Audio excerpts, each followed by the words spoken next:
I talk about war, and I talk about these really serious life and death issues, I get really energetic and I'd like to walk around, so I'm going to stand up. If at any point you can't hear me, I don't think that'll be a problem, but if you can't hear me, please just sort of raise your hand in the back, and I'll make sure that you all can hear what I have to say. I want to begin by thanking the University of Macedonia and Professor Litzis for this invitation. I have been to Greece once before, and I'll follow up in just a minute with more information on that. But this is the first time I've been to northern Greece, the first time I've been to Thessalonica. And I tell you, I have been treated like royalty. This has been a real treat. We're going to go to Nausa tomorrow. Yes, tomorrow. So the adventure continues. This is a wonderful place to be, and I'll have more to say about me in Greece very shortly. I want to make one quick, very important note before I continue my conversation, and it has to do with this note right here. I work for the United States government.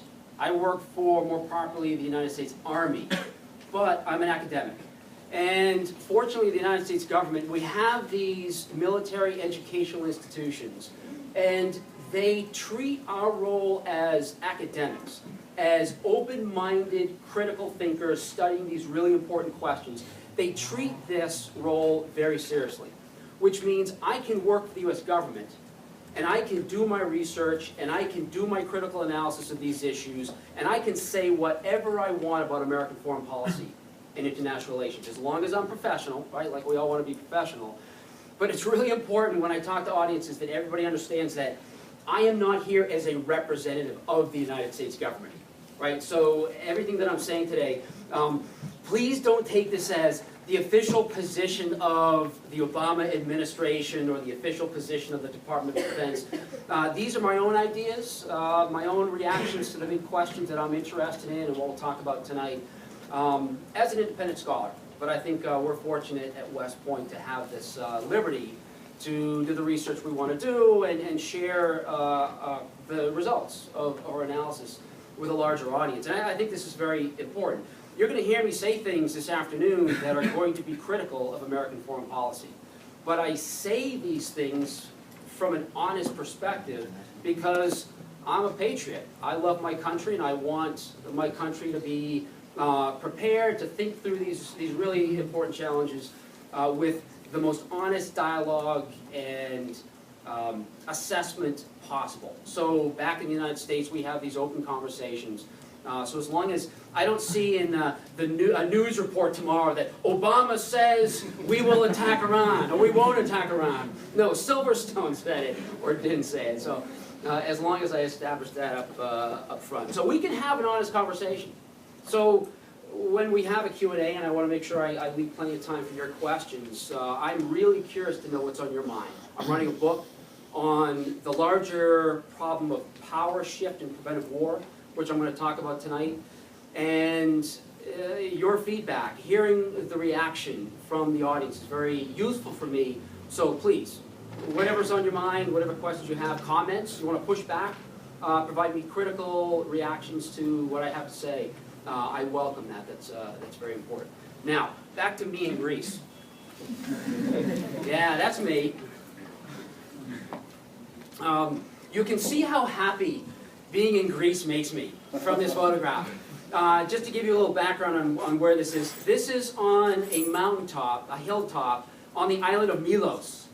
And Professor Litzis had mentioned that we had these wonderful conversations about Thucydides. I've been having even more wonderful conversations with your dean on Thucydides. I am a devout Thucydides student. I think Greece and Thucydides and really the larger contributions that Greece has made to Western civilization and Western philosophy and all the wonderful things that Greece has provided has been really inspirational for me. So this was an opportunity that I had to bring four of my cadets who are going to be future Army officers. We spent 3 weeks in Greece. We were in Athens, ancient Corinth, we went to Sparta, and we went to Milos, and we were studying the Peloponnesian War through Thucydides' text. And it was an amazing experience, reading Pericles' funeral oration in the ancient cemetery. reading about these events, exactly where they had occurred back in the 5th century BC. So I carried home a really warm spot for Greece, and this is a great privilege for me to be here. So now that my pro-Greece credentials are established, let me turn back to a less happy thought, right? A less happy issue, and that's nuclear proliferation. That's what I'm going to talk about tonight. And I am going to eventually focus on American non-proliferation policy within the Middle East and some of the places that you have been reading about, you've been concerned with, the international community has been concerned with, and the United States has been concerned with regarding nuclear proliferation and how we approach who has nuclear weapons, what does that mean for the international system, is non-proliferation the ultimate goal, and if it is, how do we actually achieve this goal? But I want to back out of that very specific topic first, because I think it's really important for us to establish some context. We need some historic background in terms of this larger question of nuclear weapons and non-proliferation as a general topic. So, a lot of the story of the approaching this particular weapons capability. But we've got other cases on this map that we need to pick apart, because it's not just these 5 that are color-coded. So every country in blue up here, as the key says, at one point in time, I think more accurately, each of these countries in blue had a nuclear weapons program, meaning they had some kind of active research toward understanding nuclear fission that could be weaponized, and maybe being somewhere on the road to creating nuclear capability. And it's an interesting story that you can tell when you look across these different states in terms of why were they motivated to have research programs, why don't they have them anymore. Each of the countries in blue no longer has an active nuclear weapons research program, although they did at one point in time. You see the countries in purple up there, sort of an odd case, countries that used to have nuclear weapons but no longer have nuclear weapons. Now obviously what you see there, you see Kazakhstan, you see Ukraine, and you see Belarus. They had nuclear weapons when they were part of the USSR, right? So weapons were on their territory under the Soviet Union, and when the USSR broke up, all those weapons went back to Russia, and Russia disposed of them. South Africa, at one time, actually had nuclear weapons. South Africa was a nuclear weapons state during the apartheid racial regime, and in preparation for the post-apartheid government, the white dominated government decided that they would go non-nuclear at the time. So that's this history there. You have countries, and I'll get to some of the others in terms of the way the Americans have dealt with them. Obviously, Pakistan and India are orange. These are countries that are outside the NPT, but they have nuclear weapons. And you can't really see it because it's really small on this scale, but Israel is up there, right? And it's the best kept secret, best kept non-secret. And again, I'm speaking as an individual because if I were speaking as an American official, I'd get in a lot of trouble, like an Assistant Secretary of State did within the last 6 months. Israel has nuclear weapons, and we can talk about that, and what that means for the region, what that means for the United States. So Israel is color-coded orange up there. We know that the Iranians have been playing around with this, and we'll talk a lot about the Iran case tonight. The Saudis, the Gulf states, obviously Iraq was one of the centerpiece stories out there. And what I want to do now is start to tell a little more of a story of the role that the United States has played in the non-proliferation history. And this goes back to the 1960s, and it's a really interesting story to set some of the groundwork on how have American leaders going back to the 1960s thought about nuclear weapons and the spread of nuclear weapons. And when this particular treaty was signed, opened for signature in 1967, came into effect in 1971, what role the Americans played, and what does that mean for contemporary issues? So the NPT was really the brainchild of the Irish foreign minister. And the Irish foreign minister eventually went to the United Nations, and he was Ireland's ambassador to the UN. And in the late 1950s, the Irish government began to agitate about the potential spread of nuclear weapons. Now, of course, the United States, we have a very special position in the history of nuclear weapons, right? We were the first state to actually develop nuclear weapons, did 2 tests in 1945, and then dropped 2 atomic bombs on Japan. So that provides America with a very unique role historically, the first and the only country to actually use nuclear weapons in warfare. We were followed very quickly in 1949. The Soviets, in August of 1949, did their first test of a nuclear device, and they broke America's nuclear monopoly. And it was followed very quickly by the other states that are right up there. So the British did their first test in 1952. The French did their first test in 1960. And the Chinese did their first test under Chairman Mao in 1964. So even though China was really struggling economically and trying to develop very soon after the Communist Revolution in 1949, the Chinese joined the club pretty early. And essentially what the NPT said, and you know, we can talk about why these 5? Why are they allowed to keep nuclear weapons and everybody else isn't? Well, they wrote the treaty, and they already had nuclear weapons when the treaty was open for signature. And what the treaty says very specifically is, any state that's conducted a nuclear test, when this treaty is open for signature, is allowed to keep the weapons. And obviously those 5 states were not willing to sign any NPT if it required them to give up the weapons they already had, right? So they build into the treaty 2 classes of states. The nuclear weapon states, the authorized 5, and everybody else that is supposed to be compliant with this concept. And this is the normative claim.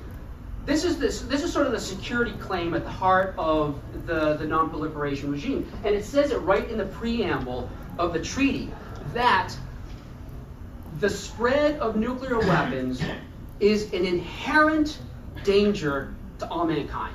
Inherent. And the theory was pretty simple.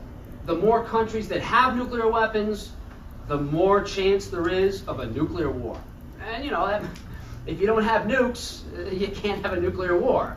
But this claim that nuclear weapons were in fact making the world more dangerous was something that was really heavily debated within the United States in the 1960s. So you had the Irish government pushing this agenda, and at first, the United States was really not sure what to do about this mission, because you had some senior American government officials, the Secretary of State under President Kennedy and President Johnson in the mid-1960s, around 1965. The Secretary of State, Dean Rusk, is arguing that, well, maybe the United States, it's in America's interest. The world will be more secure. America and our allies will be more secure with selective proliferation. And his basic argument was, you know, maybe we want the Japanese to have the bomb. Maybe we want the Indians to have the bomb. Why should America carry the full burden of deterring Soviet attack? And of course, that was the justification for America's nuclear arsenal. It's still the justification today for a nuclear arsenal. It's deterrence, right? And very quickly we went beyond thinking of nuclear weapons as a war-fighting weapon to the purpose of nuclear weapons is to prevent others from attacking us, to deter either a conventional attack by the Soviets and NATO member states, and certainly a nuclear strike against America. As long as the Soviets, according to deterrence theory, knew that they would guarantee to suffer a retaliatory strike and suffer huge costs if they ever aggressed against the West, then the Soviets would back off, right? The Soviets would not risk a nuclear retaliation. So there was this vigorous argument in the US government. Maybe others can play a constructive role, like Japan and like India. And in one memo that I read, a formerly classified memo, He even suggested that West Germany, there was a West Germany back in those days, maybe West Germany also should have nuclear weapons. Well, eventually, pressure built up when President Johnson, within the Johnson administration, and Secretary Rusk's ideas were put aside. And there was a strong consensus that developed by late 1965, 66 in the United States that no, actually, if we let the Japanese, if we let the Indians, if we let the West Germans become a nuclear weapon state, there's just too much probability of miscalculation, too much likelihood of regional conflicts escalating, and America can't control that. America liked the idea that collectively we would have a deterrence policy against the Soviet Union, but America made all the decisions. We didn't want the Japanese and the Germans and the Indians to independently have this capability, and America would lose control in a crisis, and they would have the ability to use these things on their own. So you could say it pretty assertively, by 1966, America has defined non-proliferation as one of our core strategic goals internationally, as long as others don't get this. So, interestingly, the United States and the USSR, we actually cooperated on this. There was a tremendous amount of cooperation. The USSR actually believed in this very specifically because they were desperately afraid that the Germans would get the bomb. Now you think about this. What the Russians have suffered at the hands of Germany in World War I and World War II, it was a nightmare for the Soviet Union, thinking that even a democratic Germany would become a nuclear weapon state. Who knows what Germany will do in the future, what kind of government will come into power in the future. So the Soviets, if they could hold the United States to this agreement, and America would never give the bomb to the Germans, we initially thought, well, maybe we can get the Soviets not to give the bomb to their allies. And initially, we were thinking about China. And I'll have more to say about this. So that's the whole context for non-proliferation internationally. This is the grandfather treaty. All efforts that we still talk about today go back to this particular point in time. Along the way, because you've got a couple of states that are colored blue up here, the South Koreans and the Taiwanese, for example, actually were secretly trying to keep this secret from the United States. Of course, we were strong allies of South Korea and Taiwan. They were secretly moving toward nuclear weapons. And the United States discovered this in the 1970s, and we shut it down. I mean, we put like immense pressure on two of these allies, and we kept these two countries from going nuke. And we've kept a very close eye on the Japanese. As it stands today, just for context, the Japanese are what they say a screwdriver turn away from having an assembled nuclear bomb. They know how to make it, they have all the components, and in a crisis, the Japanese, within several months, could actually produce a small nuclear arsenal. So that's something to think about for the larger Asian problem, not only the North Korean threat, but a deterrence against China at some point. So watch the Japanese. We can come back to this in the discussion if you're curious about Japan, but just to get this out there. And of course, I think I have to say something about Israel at this point. And again, we'll unpack this more a bit. But it's on the map. The best evidence we have, and frankly, because this is it's an open secret, the United States government will never, ever say that the Israelis have nuclear weapons. This is policy. Never talk about it. The Israelis have probably had the bomb since 1966, according to the best data that we have out there. We actually have, there's an Israeli scientist who wrote a wonderful memoir just a few years ago in which he pretty much lays out all the details. So I don't know what all the fuss is about, but the Israelis have nuclear weapons. But from an American foreign policy perspective, we don't talk about it, which you might find odd, or not. And we can talk about the strategy behind this as I go through it. Okay, so there's just some history, right? Some basic context. get a sense of who the players are. Let's now focus this and talk more about the region that we're in here. You've seen this picture, right? The famous statue. Saddam Hussein, 2003. If you had followed the debate in 2002 and 2003, the debate in America and the global debate, obviously this phrase, you can't get away from this phrase, the whole weapons of mass destruction problem. And from the United States perspective, the Bush administration, there were multiple arguments being used to justify an invasion of Iraq and toppling the Hussein regime. And there was a democratization argument. Maybe we'll drain the swamp of terrorism. It'll be a wonderful model for the rest of the Middle East. So yeah, it came post 9/11. Post 9/11, 9/11 is part of the story. But when you look at the way the Bush administration characterized why we're doing this, why we're taking on this really serious initiative, it was the weapons of mass destruction argument. And this quote right here, you can find worded in different ways, in terms of the way the Bush administration thought about this. I will not live at the mercy of an outlaw regime that threatens the world with weapons of mass murder.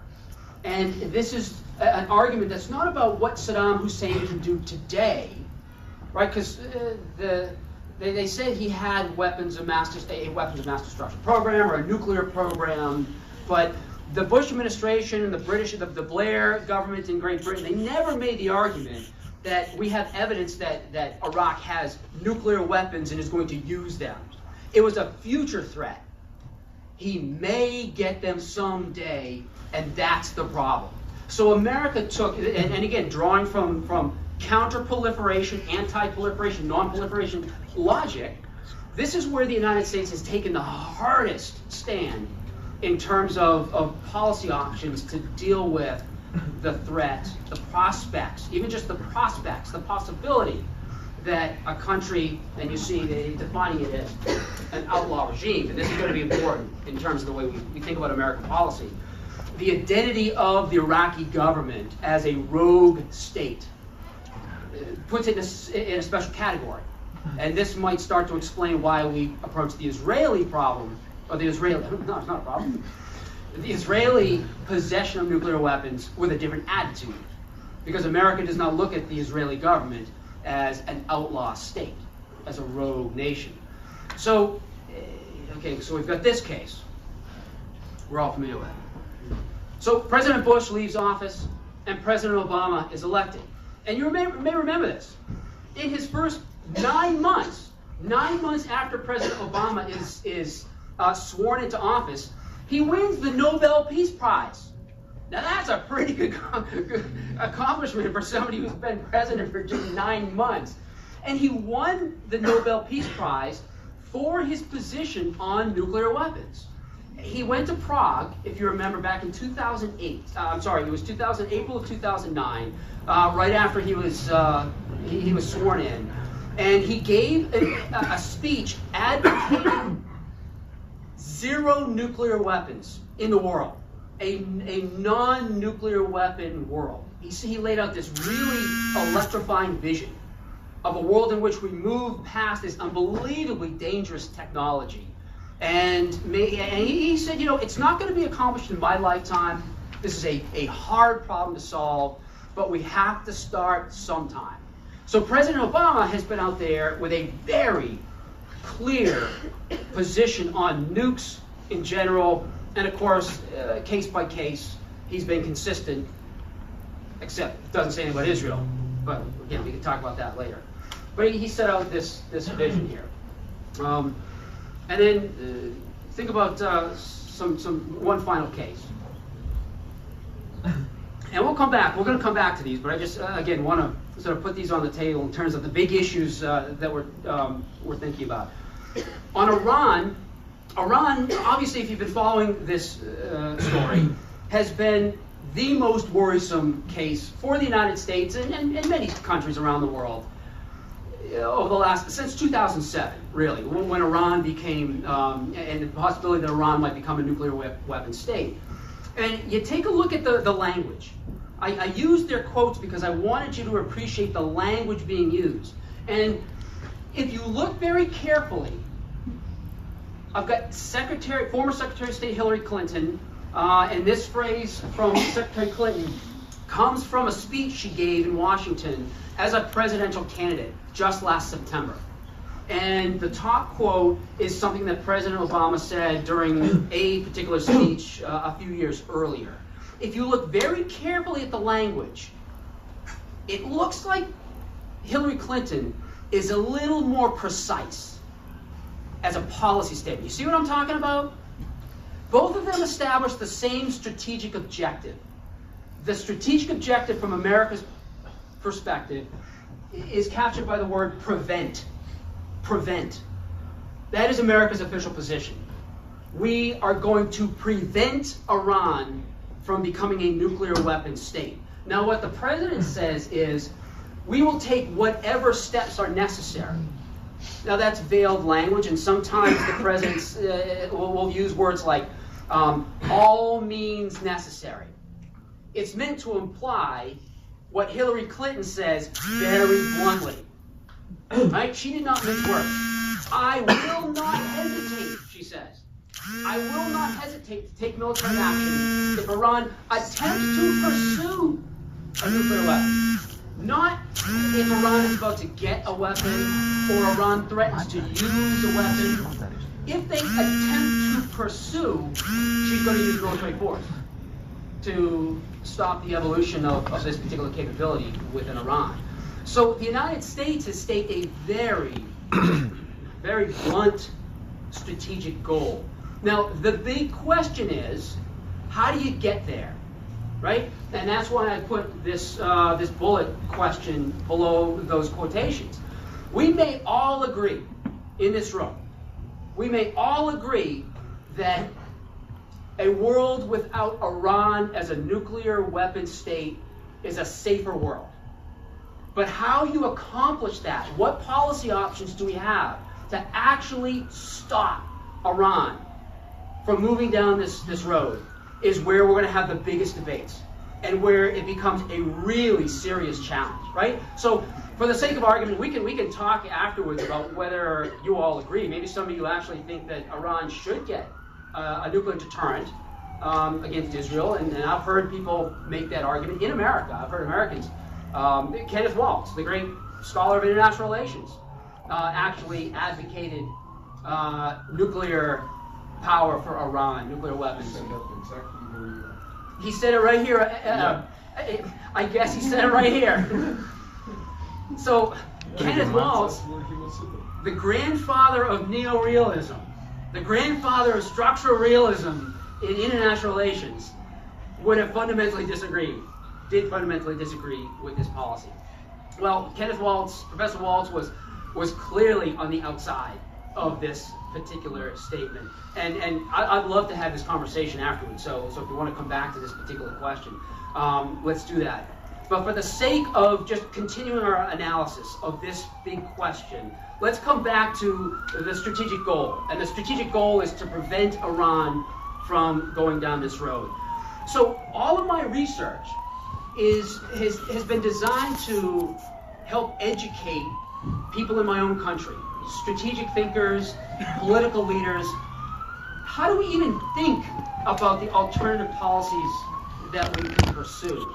What kind of terms of debate should we talk about? Because what I have seen in the United States that I find troubling is there seems to be a rally in America around that option, that policy option. When former Secretary Clinton made this comment, it was widely covered in the American press. All over the American press that Hillary Clinton says that I will not hesitate to use military force. Even though it was covered all over the American press, nobody debated it. It didn't raise an eyebrow. Not in Congress, not in think tanks, not among media commentators, not in academia. Nobody said a word. And it tells me that there is this quick rush to the military option when we think about this particular problem. And I'm gonna talk a little bit more about this because I personally find it challenging, to say the least. And I don't think it's necessarily a solution to the problem. So let's do this. Remember my question. My question is, how do we think about the policy options to prevent states from moving in this direction? I want to put it in a much larger context, because nuclear proliferation really is one example of an ancient problem that makes Thucydides famous to this day. Because Thucydides' famous explanation for the war between Sparta and Athens, it was about the power shift problem, right? Thucydides said it was the rise of Athenian power and the fear this inspired in Sparta that made war inevitable. And the more you study international relations, the more you know that at the core of IR is the concept of power. And IR scholars have played around with how to define power, and power comes in different forms. But the classic way of understanding power is hard material power, right? We're talking about an economic base that can sustain a military structure that either provides you, on one hand, the ability to threaten others, but on the other side of that coin, the ability to protect, right? So international relations is organized around this claim that if you want to first cut at understanding state behavior, you look at the distribution of power. Who has how much power? Who's rising? Who's falling relative to other states? That determines where the potential threats are. And the thing is about power, at any one point in time, today, you can look around at the world and you can measure the distribution of power. How much does America have? China, Russia, Brazil, Greece, relative to other states. But the interesting thing about power is it's never static. It changes every day. Power is dynamic. State economies grow and decline at different rates. States decide to modernize, invest in R&D, grow their armies, and some don't, right? So over time, states are looking around at the world, asking themselves, how much do I have, and how much do they have, and what does that mean for my security? But they're also looking at who is growing relative to me, who is becoming more powerful. And that sets up, if you see states that are climbing in power, it creates fear. Right? It's Thucydides. It's fear of what might happen, not today, not tomorrow, 2 years, 5 years, 10 years down the road. If you allow this power shift to occur, and you allow this state to develop capabilities it does not have today, then you're going to be much worse off 2 years, 5 years, 10 years down the road than you are today. So it creates this perpetual problem. And throughout history, throughout all of history, shifting power has been, I would argue, one of the most important dynamics in world history in the relations among states, and one of the most important causes of war. And you find it in multiple histories, not just among the Athenians and the Spartans. So now this sets up a problem for policymakers. Put yourself in a policy perspective. If shifting power is dangerous and you need options to deal with it, how do you think about your options? And I like to think about your options as a menu. And I've got a sort of a very simple way of thinking about this. So take a look at this slide first as sort of two macro options, right? Well, the left side and the right side, in terms of what you can do when you see some state that's rising in power. On one hand, on the left-hand side, you can just let it happen. You can tolerate it, right? It's just going to happen. And who knows how far the power shift, what capabilities eventually will be produced by that rising state. But you're making a decision not to, on the other side, stop it, right? There's your other macro option. You could say, listen, no, I will not live in a world in which this particular actor has these particular capabilities. So you start with these two macro options. If for some reason you decide you're not going to pursue that route and you're just going to let it happen, there's a couple of things that you can do, because you have to adjust. Because it's creating a new world. It's creating a new security environment around you as that rising power continues to grow. On one level, I'm using the word accommodation. You can accommodate the rising powers, right? You can make room. Rising powers have interests, legitimate interests, and the idea is if you just give them room and you respect their core interests, they won't cause you a problem, right? Now, I gave a talk at the War College yesterday, and one of the bright students asked me, well, isn't that just another word for appeasement? And yeah, it is. But you know why I'm not using the word appeasement? The word appeasement has a really negative connotation historically because it's linked to 1938 and Munich, when British Prime Minister Neville Chamberlain went to Munich, Germany, met with Adolf Hitler. Hitler's demanding the Sudetenland of Czechoslovakia. As long as I get the Sudetenland, Hitler says, I'm satisfied, I'm accommodated. It's all good. No war. I don't want anything else.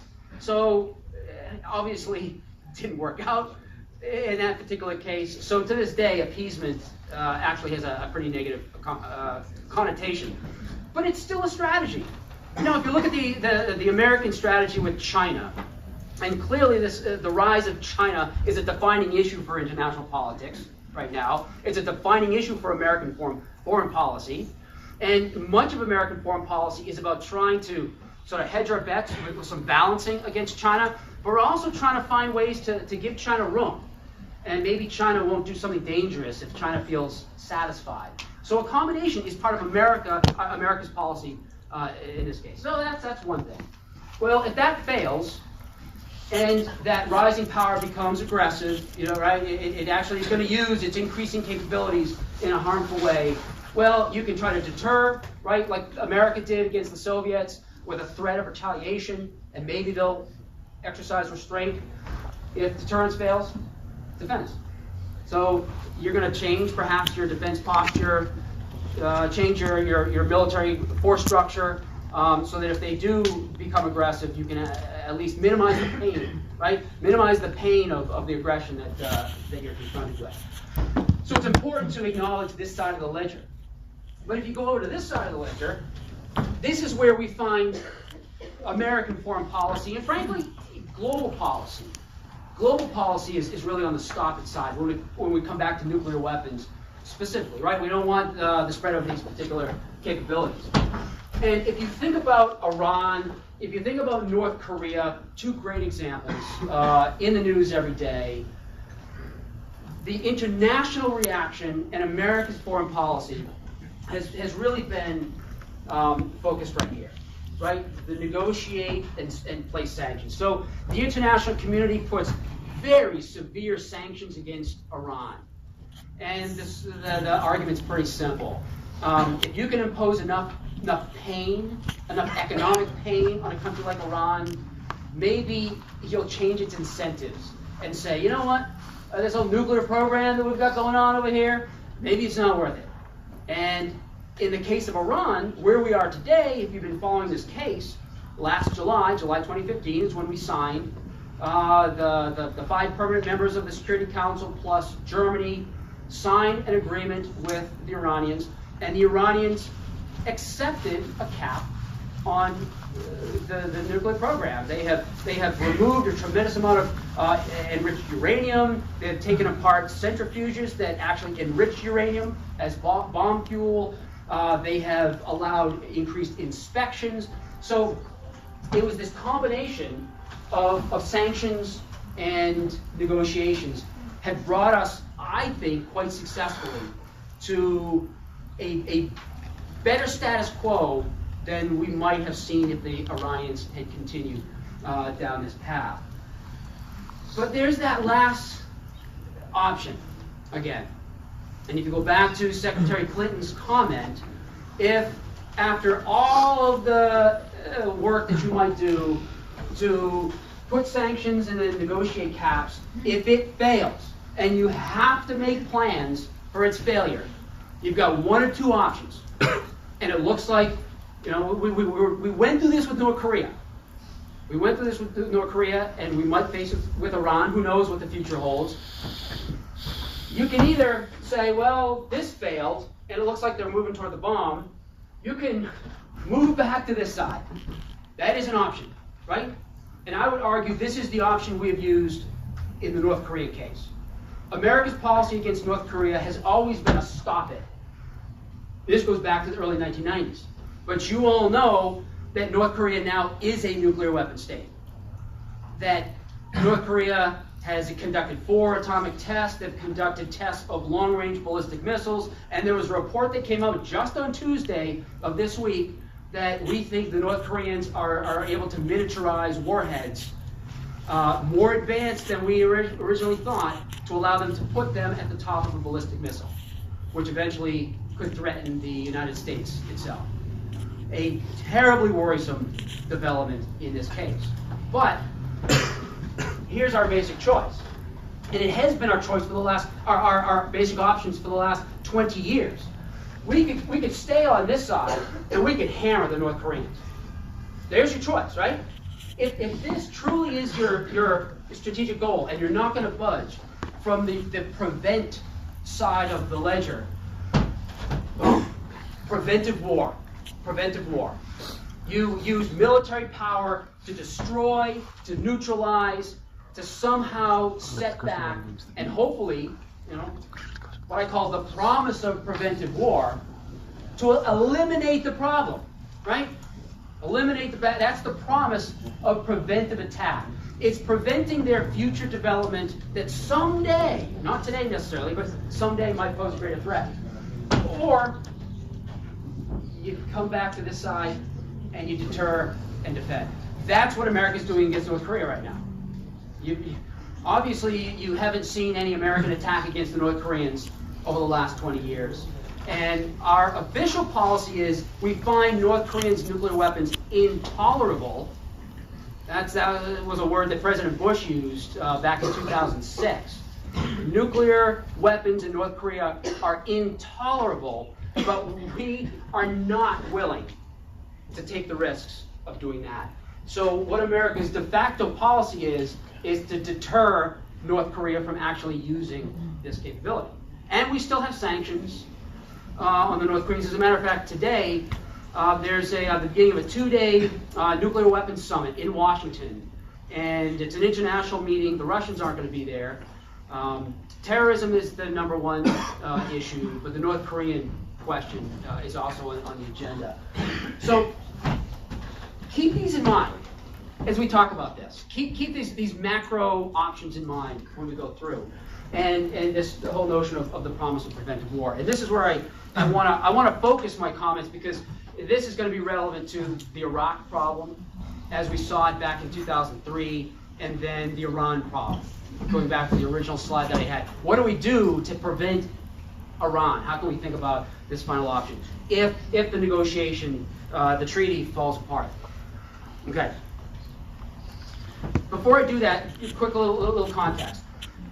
Iraq and Iran are not the first cases in which American leaders have actively considered preventive attack against a state that seemed to be on the verge of becoming a nuclear weapon state or growing a nuclear power.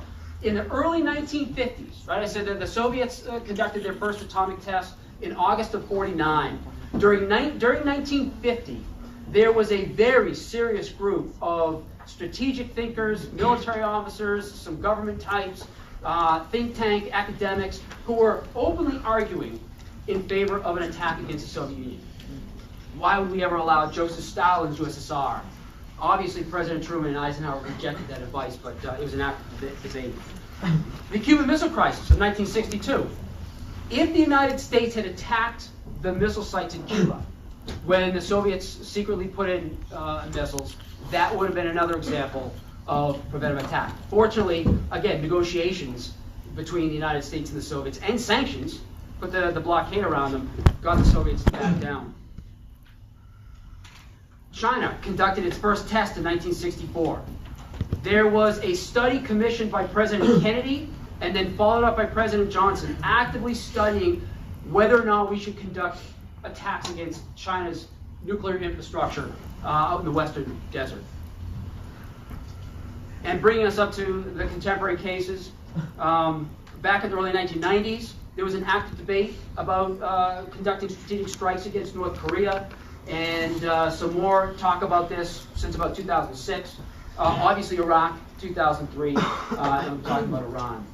So there's a long history of thinking through these options, and then finally contemplating the preventive attack option. And that's what fascinates me so much, because it brings with it such incredible challenges. So I want us to play around with this. How do we evaluate this strategic option? There's my question. How do we think about preventive war? So let me just jump into this. There are two basic ways in which historically and today the idea of conducting preventive attacks is wrestled with. One way of thinking about preventive war is from a moral, ethical perspective. Under the just war tradition within Christianity, preventive war is considered unethical, unjust war. And you can understand why, right? Because the logic of preventive attack is based on simply fear of what might happen someday down the road. It is not self-defense. And here's the question. And this is something that was debated heavily in the United States at the UN back in 2002, 2003, before Iraq. Is it legitimate self-defense? Well, according to the ethical argument, it's not legitimate self-defense, because you are reaching out and raining death and destruction down in another country that may be pursuing a capability. Even if it pursues a greater capability, you have no way of knowing in the future what that state will actually do when it's more powerful. So from from even a secular normative ethical position, it's considered unjust. And from a Middle East American policy perspective, I think one of the greatest cases to consider is the attack by Israel against a nuclear power plant in Iraq in June of 1981, the Osiris case. And it's a fascinating case if you think about, particularly if you're a fan of historic irony. So the basic background of the strike is a French company was building a nuclear power plant, just a power generation plant at Osiris south of Baghdad. And it was not part of a nuclear weapons program. It was a power-producing plant. But like a lot of nuclear power plants, it was going to produce plutonium as a byproduct. And if the Iraqis did decide they were going to reprocess the plutonium, Saddam Hussein may have had the raw material for an atomic bomb. And obviously, the Israelis are greatly concerned about this. The Israelis do not want Saddam Hussein to have plutonium that he could reprocess. So what they decided to do was, here's a picture of the aftermath of a brilliant tactical operation, incredibly successful military operation, F-15s, F-16s, that destroyed the plant. And was right before the plant was fueled with radioactive fuel, so there was no radioactive fallout. A few of the workers were killed, and it was conducted overnight. All the Israeli aircraft made it to the target, dropped their bombs, and made it home safely. Highly successful. But within a week, the United States government co-sponsored a resolution in the United Nations Security Council with Iraq, condemning Israel for an act of aggression. Think about that. That's interesting, huh? That was about in the first 6 months of President Reagan's first term. Reagan was in office in June of 1981. An act of aggression, unjust. America's ally, own ally. We allied with Iraq, Saddam Hussein, in the UN Security Council, and it passed overwhelmingly, condemning Israel. So there's one way you can take a look at this. Now, I've spent a lot of time thinking about the ethical dimensions of this argument, and I actually wrote a book that came out back in 2007 that looked at how the ethical implications of preventive war have worked through American strategic decision-making from the early Cold War right through the Iraq invasion of 2003. And what I discovered was from the late 1940s, really from the end of World War II, through the 1980s, there was a powerful anti-preventive war norm in America. Americans across the political spectrum, Republicans, Democrats, liberals, conservatives, agreed that using military power under these conditions is un-American. It's not what we do. We go to war for the purpose of legitimate defense, whether it's our own defense, defense of allies, defense of a cause, right? And you can quibble with whether that's an accurate characterization, but Americans believed it. And it had a powerful impact on thinking about all those earlier cases, the early Cold War cases particularly. And it was the decisive factor that kept Americans from actually pulling the trigger, this ethical claim. But what I then discovered in my research was, by the 1990s, that went away. No Americans now, or just a very small, isolated, inconsequential set of Americans are troubled by the ethical implications of preventive war. So, in one way, you have to say, okay, move on to a different argument, I guess. If we're not troubled by the ethical implications. And just to give you a very quick explanation for why this is, by the early 1990s, Americans started thinking about preventive war with a new moral framework, a new normative framework. Prior to this, prior to the early 1990s, the act of preventive war, first strike just based on fear of what might happen in the future, was considered unjust. It went away. But it was replaced by a new moral claim. And it really had its roots in the Gulf War of 1991, the first war that America and its allies fought against Iraq in 1991. The lesson Americans learned from the Gulf War was war works, right? That was an incredibly fast, efficient, low-cost war for the United States. CNN, as a news network, made its name during the Gulf War. It was a made-for-TV war. It was brilliant. We loved it. Look at this. We fell in love with the military. I was in the military. I was in the Navy at the time. We fell in love with the American military that can do amazing things at almost no cost. So war works. There's lesson number one. And then we have the emergence of this new concept of the rogue state. Think Muammar Gaddafi in Libya. Think Saddam Hussein. Think the Ayatollahs. Think the Kim regime in North Korea. Rogue states. And the argument, the moral argument is, these countries, by their own behavior, have placed themselves outside the bounds of civilized society. So should I lose any sleep? Should I be troubled by the ethics of fighting them? No, because they're rogues. They're inherently evil. So war works. We like fighting evil. And, oh, by the way, if we go to war against countries like Iraq in 2003, it's for a global norm, a counter-proliferation norm. It's to prevent these really evil regimes from getting these very dangerous weapons, which is a global norm, right? Around the world, people agree that this is a global good. So you package these three things up nice and neatly, and Americans don't care anymore about the ethics of preventive war. So I wrote that book, and I still wanted to work on preventive war, because I think it's a really cool topic. So I can't talk ethics anymore, because nobody will listen to me. So now I want to talk strategy. So let's talk strategy. So the question is, does preventive war work? All right, if we're going to get the whole ethical argument off the table, let's talk about, at the end of the day, if Iran moves in this direction, should we use military force to put it down? All right. Well, let me lay out how I think about it. I am a critic of preventive war from a strategic perspective. Say nothing of the ethics of preventive war. And there's a couple of problems. And I'm going to lay these out for you, and I'm going to put these into context and give you a couple of examples that really help illustrate this. The problem, and I'm going to get to this Kierkegaard quote. I love this quote. I think it's a beautiful quote. It's so simple, but it captures a tragic reality that really gets to this problem. Here's the problem at its core. It's uncertainty. The uncertainty problem. And within the study of IR, or in the field of IR, that concept of the inherent uncertainty of the world around you, and the behavior of others, and the uncertainty of the future, is one of the most important organizing concepts within our field. And it's a really important concept to study, to focus on. And what the uncertainty problem does, it sort of cuts two ways.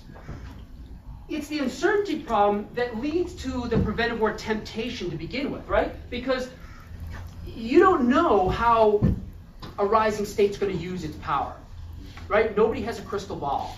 We don't know what North Korea will do someday down the road. We don't know what the Iranians nobody can really predict. We don't know what the Chinese are going to do. So this makes people really nervous, and they want to be proactive. So I'm not gonna face this. I'm gonna take the initiative. I'm gonna take care of the problem now. But that same uncertainty that leads to the preventive war temptation also leads to what I call the preventive war dilemma. Because frankly, you don't know what you're preventing. If you go to war today thinking you're gonna prevent some worse catastrophe 5 years from now, as that power grows and grows, and then you have a war that's gonna be much more costly, maybe it's not gonna happen. And the best case we have is the Soviet case, the American-Soviet case. So I could ask you all right now, President Truman and President Eisenhower both rejected the preventive war option while it was being actively debated against the Soviet Union. And you can understand the compelling argument. My God, this is Joseph Stalin's Soviet Union. The prediction was by the mid-50s, the Soviets would have an atomic arsenal large enough and a bomber force large enough, they could conduct an atomic Pearl Harbor attack and literally destroy America. No joke. Literally destroy America. So I get this, right? I get it. I understand why they are seriously afraid. Yet Truman and Eisenhower said no. And they said no for purely moral reasons. But we could ask this question now, was that a mistake? Did they make a mistake by not pulling the trigger, by not attacking the Soviets, by tolerating the rise of this unbelievable existential danger? And I think most of you, I've actually had people say, yes, they did make a mistake. But I would venture to guess that most of you would say, no, of course they didn't make a mistake. Of course not. What a horrifying tragedy that would have been, because it was unnecessary. We know how the story ends. It ends happily, right? The Soviet Union collapses. The Cold War ends without a major confrontation between these two nuclear-armed superpowers.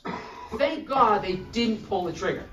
But we only can answer that question in hindsight, right? And that's what Kierkegaard is talking about. This is a brilliant quote when you think about the uncertainty problem. We live life forward.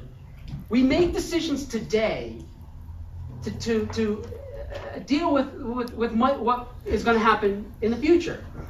But you only understand life when you look back and you can see what actually happened.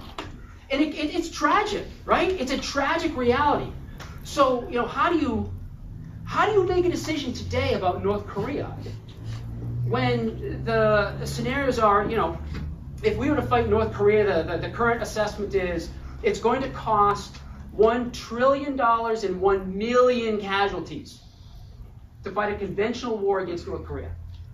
But there are those who argue out there, particularly former Secretary of Defense William Perry, who served President Clinton, he vigorously argued for an American attack back in the early 1990s, saying, but Mr. President, don't you know that once the North Koreans start producing bombs at a rate of 12 a year, 12, 15 new bombs a year, if we get into a conflict with North Korea 5, 10 years from now, and who knows what's going to happen, it will be horrifyingly so much more costly down the road than the cost we're going to have to pay today.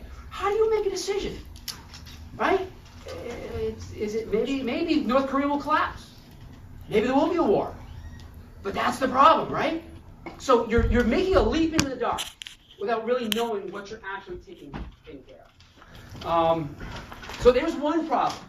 But this is actually just sort of the tip of the iceberg. I think there's one more specific problem that I think is even more appropriate for Iran. And this gets back to this question of, will preventive war work? Right? Because if you remember when I said the promise of preventive war is that preventive war will eliminate the problem, eliminate the threat. There's a physical manifestation of the threat that you target with military power and you destroy it. The claim is, I've solved the problem, right? I've destroyed what was causing me nightmares. about my future? There's the question. Well, I'm a skeptic. I think it brings with it some very serious negative consequences that can spin out of control. So let me, I'll show this. This kind of goes back to my Soviet. Big Joe, this is the first Soviet atomic test. We know that they rejected the preventive attack option after this one.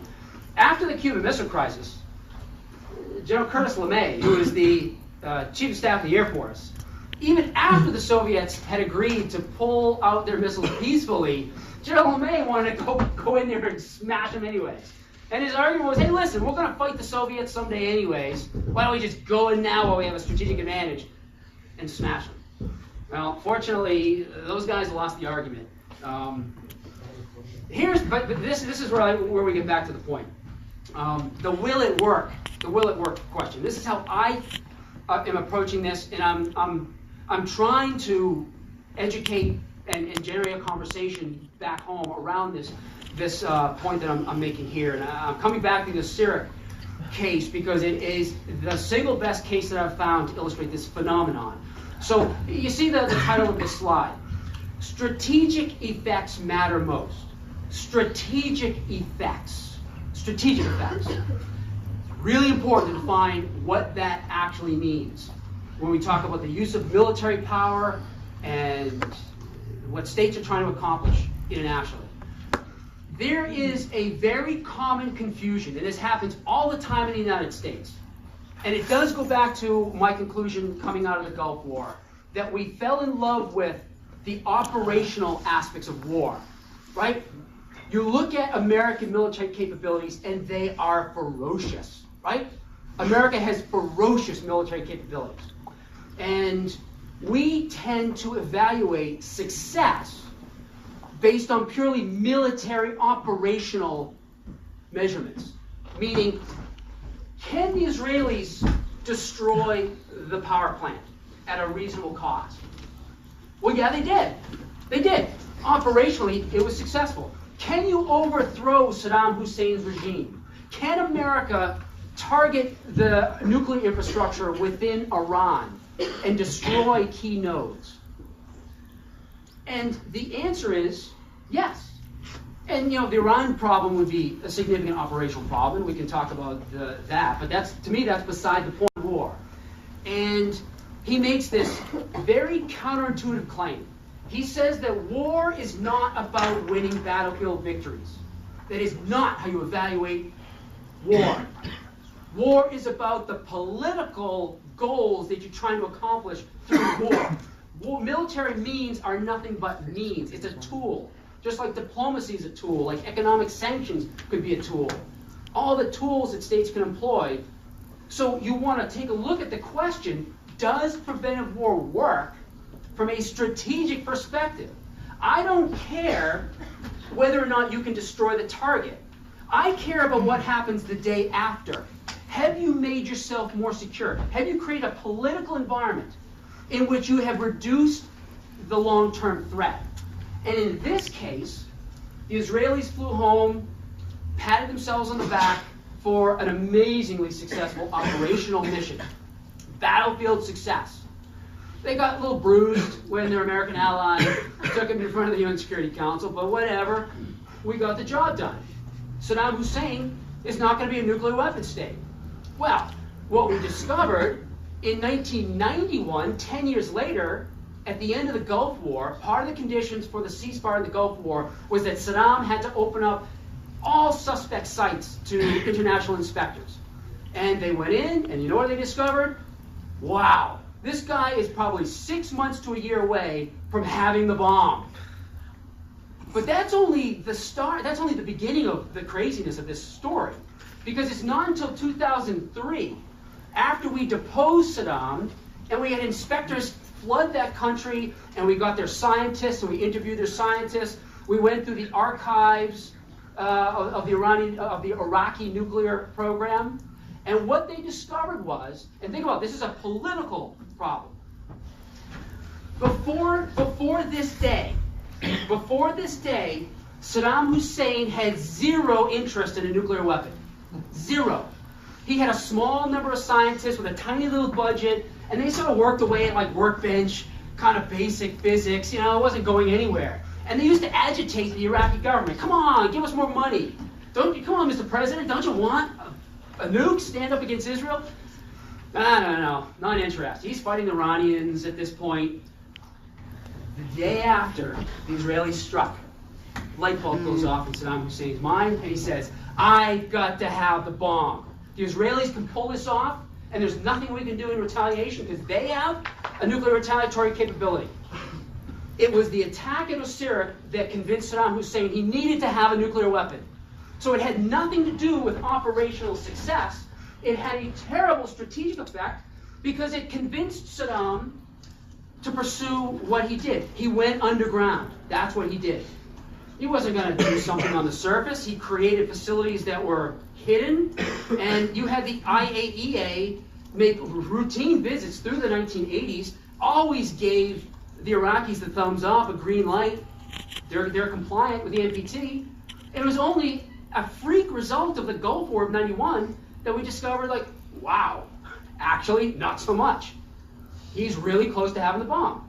But what's so interesting to me is the Israeli attack, brilliant from a military perspective, had a terrible strategic effect.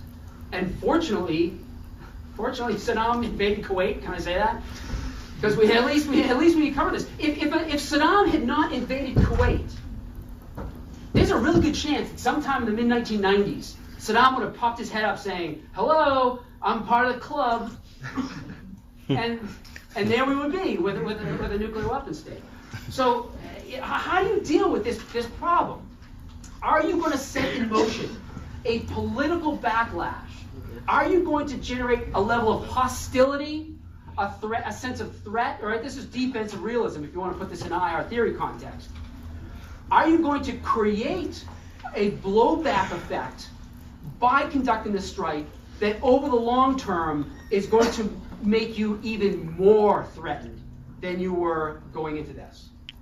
So were the Israelis safer after this? I'll take it from a longer term perspective. Absolutely not. So there's that case. Just let them mull around a little bit. We can pull other cases into this. President Johnson, I had mentioned that the United States had studied the attack option against Chinese facilities in the early 1960s. And Johnson, of course, rejected it. We never conducted the attack. This is a great photograph of Chinese scientists at the first Chinese test in '64. Johnson rejected it because it was too hot politically. If we did this, there was going to be some political blowback. But you can do an interesting thought experiment. What would be the lingering effect today if the United States had conducted an attack against China in 1964? Right? I mean, we have a difficult enough relationship, an uneasy relationship as we try to negotiate, navigate the power shift that's going on with a rising China. If America had conducted this attack, you could argue, you could easily predict that the sense of suspicion and fear about American intent would have a much more dangerous effect and create a much higher level of hostility between America and China today than we actually face. There's that. Here's an interesting way to think about this case, right? I don't know what the answer is. We can talk about this. I'm not going to answer it. I just thought I'd throw it out there because this is something that people argue, right? Well, yeah, we got the intelligence wrong. Okay, he didn't have the WMD. But what if he had? Like, what if? Would that have made preventive war a smart option? I think you'd have to throw in what has happened politically across Iraq, the larger political fallout of this violent regime change, and weigh that as a cost, right? I think, wouldn't we be better off accepting all the things that are happening in Iraq and across the northern Middle East that were unleashed as a result of this attack? But we maybe would have prevented Saddam from getting a bomb. I don't know. Something to think about, and we can certainly like your thoughts afterwards. And I'm going to end on this. I'm going to stop my talk on this last case because this is the most active case within the Middle East region. what does this mean for this statement? And will it work? Will it make us safer? Us, the international community, America, its friends, the region. If we conduct this attack, are we going to revisit the Assyric case? And I'll end up with one more observation in terms of one key American leader who answered this very, very firmly back in 2007, and that was former Secretary of Defense Robert Gates. Robert Gates had served both President Bush and President Obama. And in his memoirs, he describes these really vigorous debates in 2007. Because in 2007, the Israelis came to the United States and they asked for support because they wanted to conduct an attack against Iran, against some of its key sites. And it was hotly debated. Vice President Dick Cheney was in favor. If Cheney was president, he would have given the Israelis a green light, and Israel probably would have attacked Iran in 2007. Secretary Gates, the defense secretary, on the other hand, argued vociferously against an attack. And his argument draws exactly from this logic. He said, Mr. President, we may buy 1 or 2 years. We'll physically, through physical destruction, set their program back by about 1 or 2 years. But what we will guarantee is that Iran will become a nuclear weapon state, and it'll be looking for revenge. And is that a better world than trying these other options? So this opens up a lot of questions, a lot of nuance, and I'm happy to stick around and Q&A. Yeah. Yeah. Well, anything that's on your mind? Thank you.